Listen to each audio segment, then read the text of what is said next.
Well, that's certainly something. Okay, but for real, why is this kind of hype?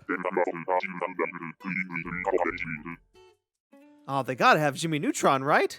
Oh, the Crimson Chin? Sure, I can see Stoop Kid. Oh, it's just a licensed knockoff game made by a small developer team. I'm sure no one's gonna take it too seriously. And now it's time to convince everyone why I think it's trash. Wake up, everybody, because Super Smash Bros. Is dead and SpongeBob killed him. That's right, Nickelodeon has recently announced that they are making their own platform fighter called Nickelodeon All-Star Brawl, a Nick-themed crossover Smash ripoff starring everything from Oblina from All Real Monsters to the Ninja Turtles. Carbon-based Bander, what do you think of this game? Does it interest you at all? If it's a Nickelodeon fighting game, and Nickelodeon is owned by Universal, and Universal owns the right to DreamWorks, then that means... Somebody once told me the world is gonna roll me. I ain't the I'm pretty sure Viacom owns Nickelodeon, not Universal, but okay. Of course, this is not the first time someone has tried to make their own Smash Bros. Style game, and certainly not the first massive crossover Smash ripoff. Obviously, we've had PlayStation All-Stars on the PS3, and Brawlhalla with all of its guest characters, including the Ninja Turtles, oddly enough, but also games like Battle Stadium DON, it was okay. And Cartoon Network had their own, and it was terrible. They even had one that was specific for Billy and Mandy, and it was better than the Cartoon Network one. The point is that Nickelodeon All-Stars is walking on well-treaded ground, and in no way are people upset that they are copying Smash Bros. And if anything, people are actually really excited. Almost too excited. Friends, compatriots, I hereby call this meeting of the stands of Judy Neutron to order! Our first task in this meeting is, of course, to convince more people to join our cause. And there's only one way I know how to do that. Door-to-door canvassing. We'll go to every villager on this island and convince them that Judy Neutron needs to be in this game. And if they don't join, well, we have other ways to convince them. Educational television? Oh, no! Ah! So yeah, I'm worried about Nickelodeon All-Star Brawl. In an era of memes and hype, Super Smash Bros. Stands upon a gilded throne of commercial, critical, and industry acclaim. It's one of the most praised and celebrated games in the industry, but it also breaks out a deeply toxic side of gaming that really comes to a head anytime a game is nearing release. I swear that Poochie is my 17th favorite character, and if he doesn't make it into Super Smash Bros., then Nintendo is doomed and they'll have to go third party! Pre-launch speculation can be a very exciting time in the life cycle of a fighting game. Debating with friends on new characters, reading blogs about new mechanics, and scouring the forums for any shred of new information. For many fighting games, this is mostly a good time. A game like Super Smash Bros., where YouTube channels and influencers make a living off this kind of content, and it can get pretty angsty. Let's just say fans get very, very passionate about characters and content. Some people even feel like if their favorite obscure character doesn't make the cut, it's an insult to the quality of that game, or it might even ruin the chance of that IP getting another sequel. These characters are really important to people, but with all that passion and energy going towards a game with a limited amount of character slots, and from what I've seen of the Nick All-Stars community, people are starting to get a little loopy.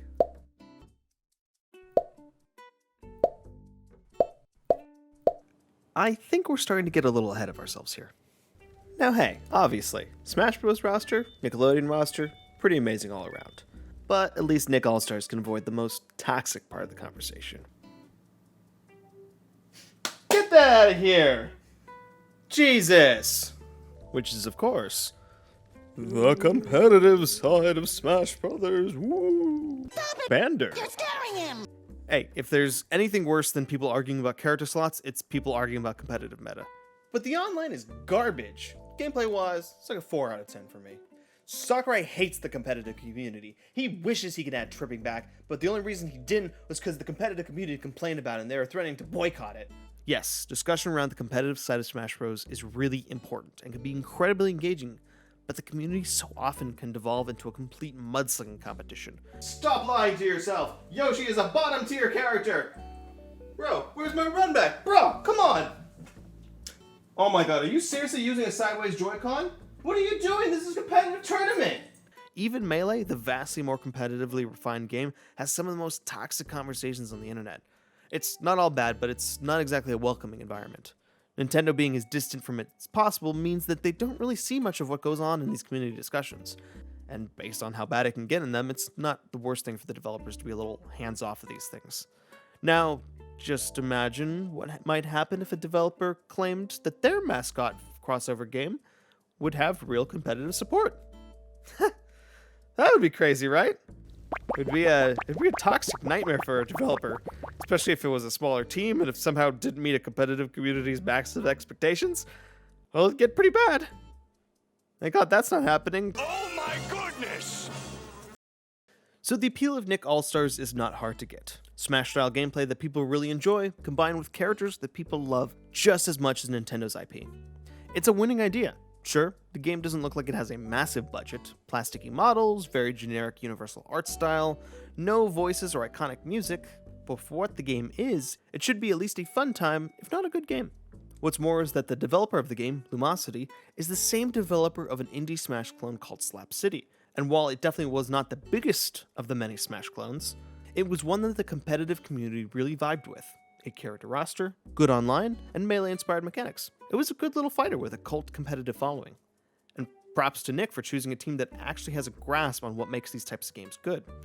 They could have easily given it to the team that made their racing games, but they chose a team that understands platform fighters. These are great choices. The developer has even said that Nick is giving them a lot of creative freedom in regards to the characters and design choices. They even said that the game will launch with rollback netcode. Are you kidding me? That's crazy. However, there are some causes for concern. The game started development in early 2020 and is launching in fall of this year.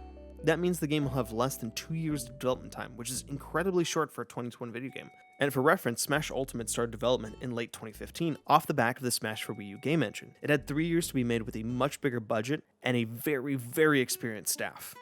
On top of that, the game will have spent the majority of its development time in the middle of the pandemic.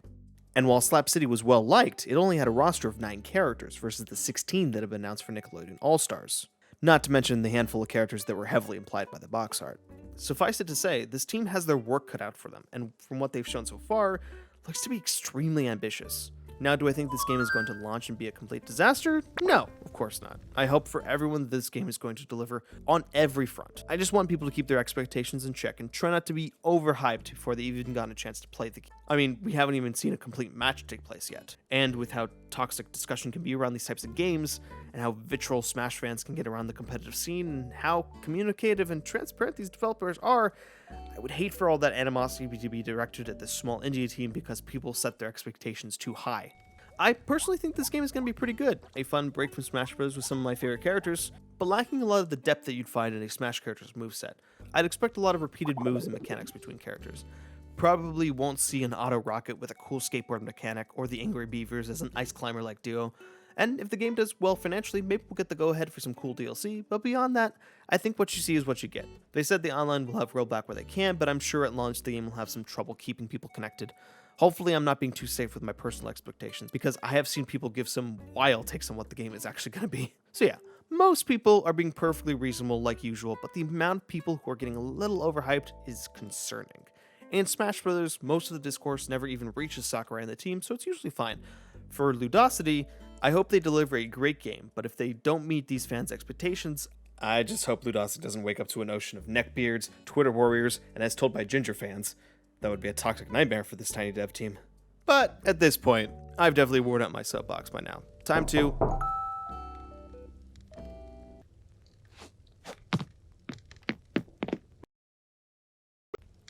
what can I do for you, gentlemen? Hello, we're here to ask for your support in the Judy Neutron campaign.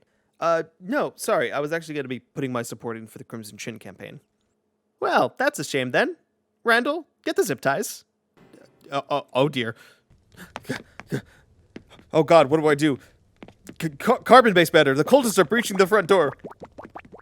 Been to the stars, buying candy bars. Hey, are you doing okay there? For Jimmy's mom. No!